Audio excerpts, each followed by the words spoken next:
After an amazing session in Belgium, catching a 44-pound common, I'm going to show you how I prepare my boilies when I'm fishing the canals to make them super attractive.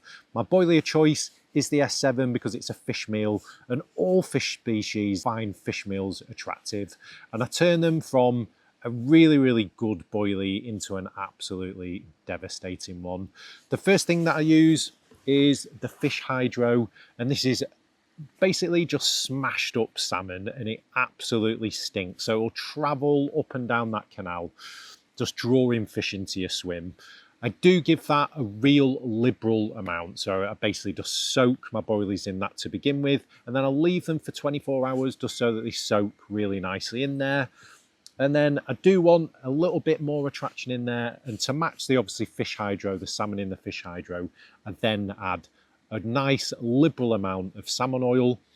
And the reason for that, all the bits of sort of crumb and stuff like that from the boilie is just going to pick up in that salmon oil and again continue to flow down that canal. So that's the next one that I use. And again, just leave that for another probably 6 hours or so, just so that that oil can soak into that boilie as well. And then the final thing that I'm going to add is the krill meal. There is a little bit of krill inside the S7, and also it just matches obviously the fishy aroma that I'm trying to incorporate into my boilie. And again, just give them a really liberal dosing all around your boilie, and they will eventually turn out like that.